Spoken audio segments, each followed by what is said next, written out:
micro de l'Écho avec cette séquence sur les entreprises familiales où j'ai le plaisir de recevoir Raphaël Matar. Vous êtes notre experte en entreprise familiale. On parlera notamment aussi de tous les sujets de gouvernance.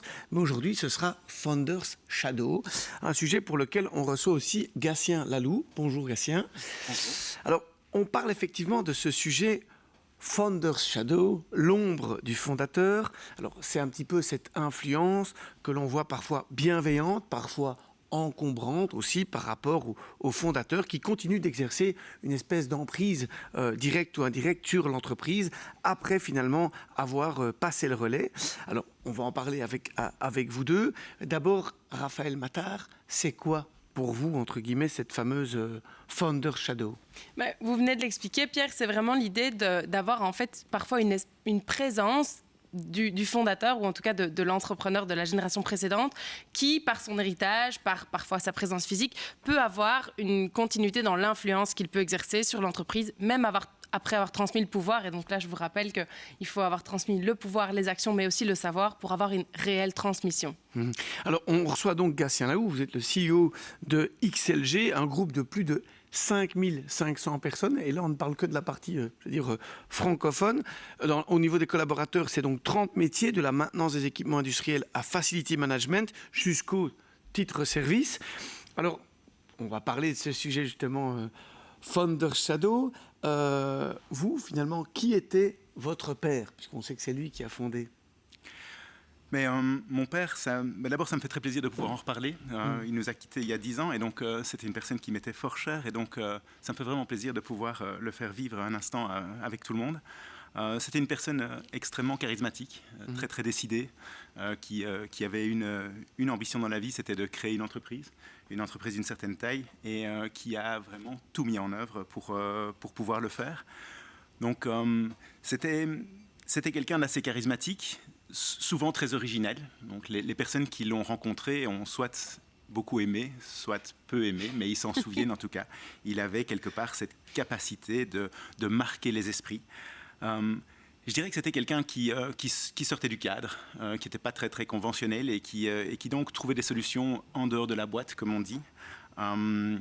C'était, pour vous donner une anecdote, c'était quelqu'un qui rentrait par la porte de derrière des entreprises pour passer par la cour ou passer par le magasin pour voir un petit peu l'atmosphère qu'il y avait, pour quelque part s'inspirer de toutes les émotions qu'il y vivait, pour pouvoir alors, in fine, voir le patron de l'entreprise et lui donner son sentiment sur ce qui se passait.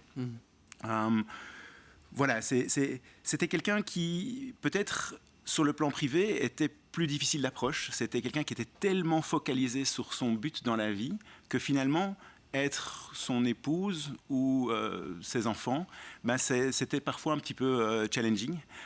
Et donc voilà, un petit mot pour ma maman qui a certainement été cette espèce de back-office derrière lui, dans l'ombre, qui a certainement œuvré énormément à ses côtés.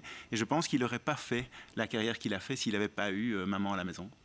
Alors en tout cas, ce qu'on retient, c'est des valeurs aussi, l'endurance, la compétitivité, le dépassement de soi. C'est ça qui faisait un peu sa réputation. Vous l'avez dit, père de 3 fils, et on comprend en tout cas qu'il était assez exigeant. Vous avez toujours travaillé avec lui ? Alors non, il y en a qui ont essayé, mais moi j'ai jugé que c'était impossible. Trop charismatique, il prenait trop de place. Je pensais qu'on s'entendait tellement bien en dehors du boulot que j'ai pas voulu prendre ce risque de finalement s'affronter. J'étais aussi trop jeune, trop peu d'expérience.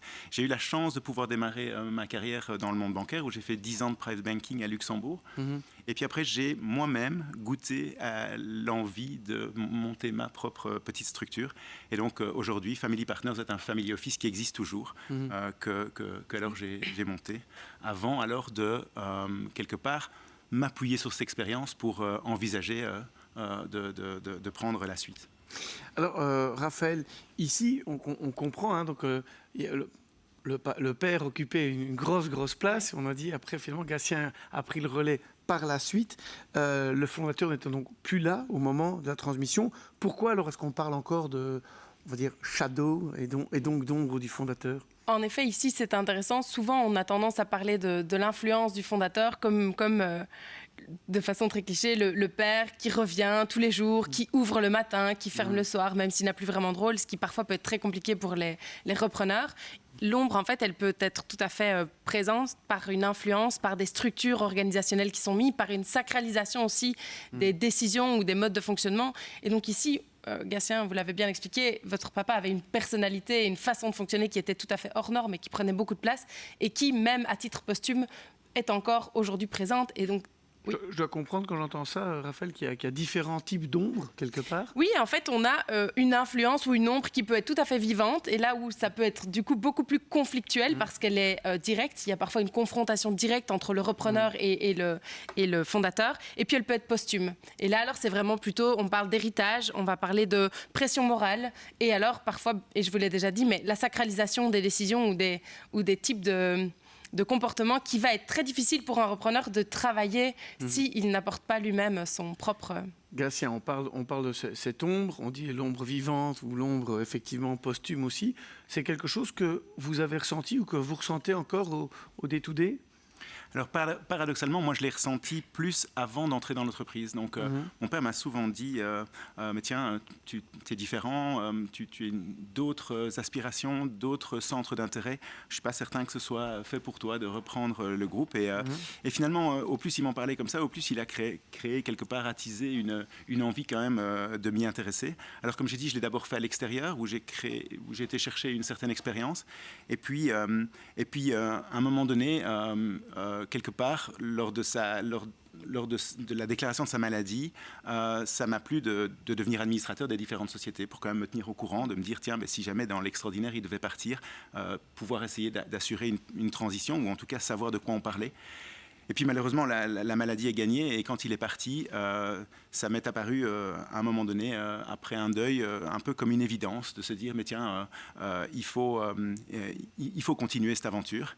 Et l'ombre, peut-être que j'ai pu ressentir, c'est plutôt plus cette espèce de croyance, comme on dit toujours, la première génération construit, la deuxième génération vient s'installer, puis la troisième génération fout tout par terre. Et donc c'était plutôt cette croyance générale qui existe, de se dire, tiens, est-ce que finalement, comment arriver dans une entreprise aussi successful, parce que à l'époque, l'entreprise était déjà incroyablement performante, comment faire pour faire finalement aussi bien et d'apporter une plus-value.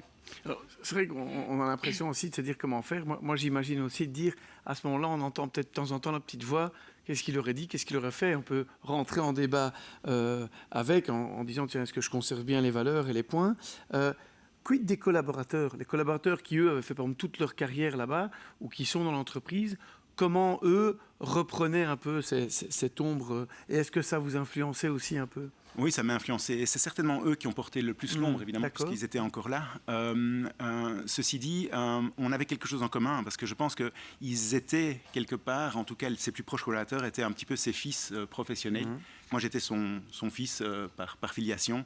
Donc, on avait ce trait en commun. Et donc, quelque part, ils m'ont donné ma chance à ce moment-là. Donc voilà, je pense que c'est vraiment ça. Après... Peut-être intéressant d'écouter ce que dirait aussi Raphaël là-dedans. Quand on parle des collaborateurs, comme on pose la question, et dire qu'on entend Gatien comme quoi ça suit, ou aussi reprennent ça et portent parfois un peu encore plus les valeurs. Vous voyez comment ce rôle des collaborateurs, comment on qualifie, comment eux reprennent un petit peu cette influence du fondateur? Ils la reprennent parce qu'en fait, ils l'incarnent, parce qu'ils ont eu tout un mode de management qui a influé pendant des années sur leur mode de fonctionnement. Donc, ils ne l'incarnent pas pour venir en confrontation par rapport aux repreneurs, mais ils l'incarnent parce qu'ils ont simplement pris des modes de fonctionnement qui sont ceux-là. Ce qui est parfois compliqué, c'est d'arriver avec une nouvelle légitimité. Vous disiez, vous avez eu cette chance que les collaborateurs vous fassent de la place ou vous laissent une chance. Mais je pense que c'est au-delà d'une chance. Vous êtes aussi arrivé avec un projet qui était différent et qui a permis d'enrichir le projet initial sans nécessairement arriver avec une révolution. Souvent, quand on parle de transmission, on parle d'évolution et non pas de révolution. On peut avoir une évolution révolutionnaire, on peut en reparler, ça peut faire débat. Mais en tout cas, il y avait quand même cette idée de garder ce qui a fait la force de l'entreprise pour la mener plus loin avec quelque chose peut-être d'un peu différent ou d'enrichi au-delà de simplement un changement total. Et alors, on dit le collaborateur, ça c'est une influence, et on voit Gatien explique comment il les reprend.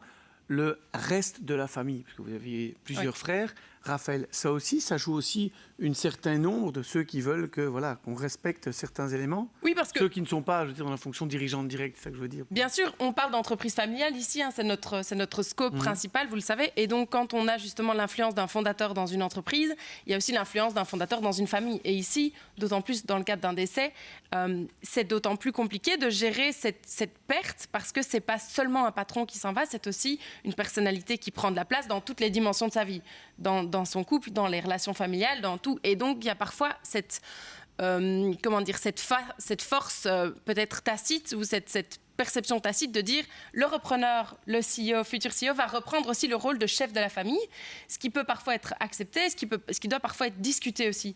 Et je pense qu'ici, vous avez eu la chance d'avoir une maman qui a vraiment été le ciment entre vos 3 frères et vos frères qui, comme vous l'avez justement dit, ont parfois eu plus de difficultés à travailler ou ont tenté de travailler avec votre papa de son vivant, ce qui n'était pas facile.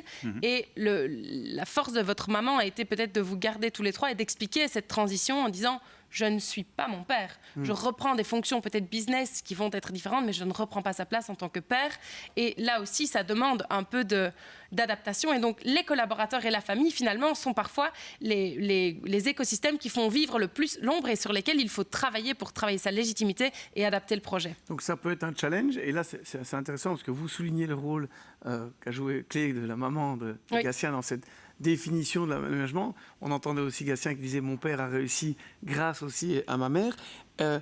C'est pour ça que ça marche. Pourquoi, entre guillemets, le modèle ici, où on a à la fois l'ombre du fondateur, on a les collaborateurs, et il y en a 5500, donc on peut sentir qu'ils portent fortement toute la croissance et la success stories créée par le père. On a aussi les frères et la famille, la maman qui peuvent jouer. Pourquoi ça marche? Il y a une clé spécifique au succès? Ouais.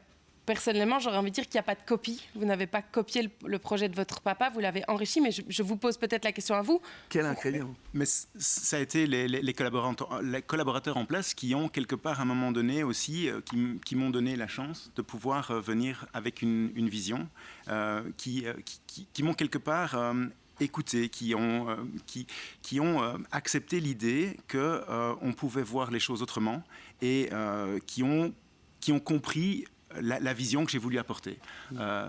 L'entreprise, quelque part, avait grandi. Toutes les sociétés très indépendantes les unes des autres étaient en train de gentiment se faire concurrence.